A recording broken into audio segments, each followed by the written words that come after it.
বিসমিল্লাহির রহমানির রাহিম। আলিফ লাম মিম। এ কিতাবের অবতরণ বিশ্ব পালন কর্তার নিকট থেকে, এতে কোনো সন্দেহ নেই। তারা কি বলে এটা সে মিথ্যা রচনা করেছে? বরং এটা আপনার পালন কর্তার তরফ থেকে সত্য, যাতে আপনি এমন এক সম্প্রদায়কে সতর্ক করেন যাদের কাছে আপনার পূর্বে কোনো সতর্ককারী আসেনি। সম্ভবত এরা সুপথ প্রাপ্ত হবে। আল্লাহ, যিনি নভমণ্ডল, ভূমণ্ডল ও এত দুভয়ের মধ্যবর্তী সবকিছু 6 দিনে সৃষ্টি করেছেন, অতঃপর তিনি আরশে বিরাজমান হয়েছেন।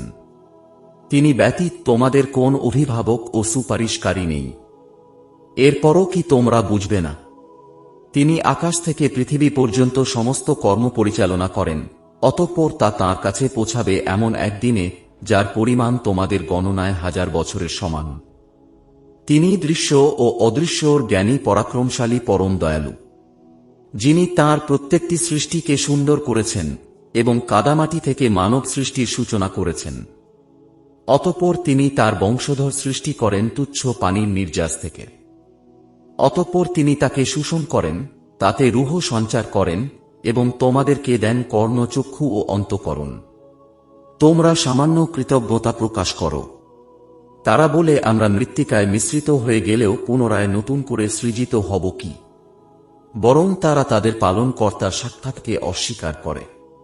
বলুন, তোমাদের প্রাণহরণের দায়িত্বে নিয়োজিত ফেরেশতা তোমাদের প্রাণহরণ করবে। অতঃপর তোমরা তোমাদের পালন কর্তার কাছে প্রত্যাবর্তিত হবে। যদি আপনি দেখতেন যখন অপরাধীরা তাদের পালন কর্তার সামনে নতশির হয়ে বলবে, হে আমাদের পালন কর্তা, আমরা দেখলাম ও শ্রবণ করলাম, এখন আমাদেরকে পাঠিয়ে দিন, আমরা সৎকর্ম করব। আমরা দৃঢ় বিশ্বাসী হয়ে গেছি। আমি ইচ্ছা করলে প্রত্যেককে সঠিক দিক নির্দেশ দিতাম, কিন্তু আমার এ উক্তি অবধারিত সত্য যে আমি জিন ও মানব সকলকে দিয়ে অবশ্যই জাহান্নাম পূর্ণ করব।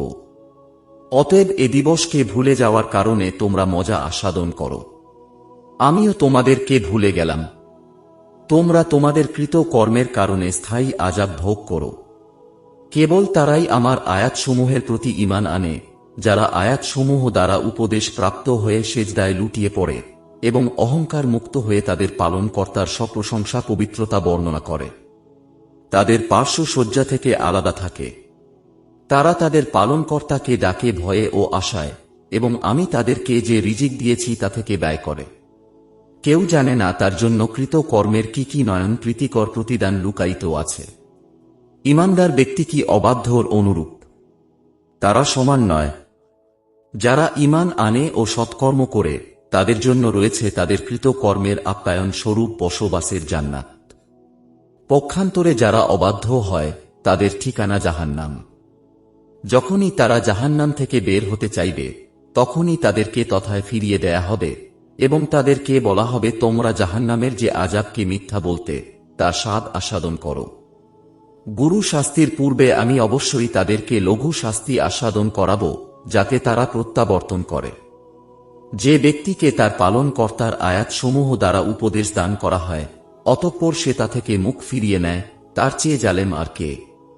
আমি অপরাধীদেরকে শাস্তি দেব। আমি মুসাকে কিতাব দিয়েছি, অতএব আপনি কুরআন প্রাপ্তির বিষয়ে কোনো সন্দেহ করবেন না। আমি একে বনী ইসরায়েলের জন্য পথ প্রদর্শক করেছিলাম। তারা সবর করত বিধায় আমি তাদের মধ্য থেকে নেতা মনোনীত করেছিলাম, যারা আমার আদেশে পথ প্রদর্শন করত। তারা আমার আয়াতসমূহে দৃঢ় বিশ্বাসী ছিল। তারা যে বিষয়ে মত বিরোধ করছে, আপনার পালনকর্তাই কিয়ামতের দিন সে বিষয়ে তাদের মধ্যে ফয়সালা দেবেন। এতে কি তাদের চোখ খুলেনি যে আমি তাদের পূর্বে অনেক সম্প্রদায়কে ধ্বংস করেছি, যাদের বাড়ি ঘরে এরা বিচরণ করে? অবশ্যই এতে নিদর্শনাবলী রয়েছে। তারা কি শুনে না? তারা কি লক্ষ্য করে না যে আমি ঊষর ভূমিতে পানি প্রবাহিত করে শস্য উদ্গত করি, যা থেকে ভক্ষণ করে তাদের জন্তুরা, এবং তারা কি দেখে না? তারা বলে, তোমরা সত্যবাদী হলে বলো কবে হবে এই ফয়সালা। বলুন, ফয়সালার দিনে কাফেরদের ঈমান তাদের কোনো কাজে আসবে না এবং তাদেরকে অবকাশও দেয়া হবে না। অতএব আপনি তাদের থেকে মুখ ফিরিয়ে নিন এবং অপেক্ষা করুন, তারাও অপেক্ষা করছে।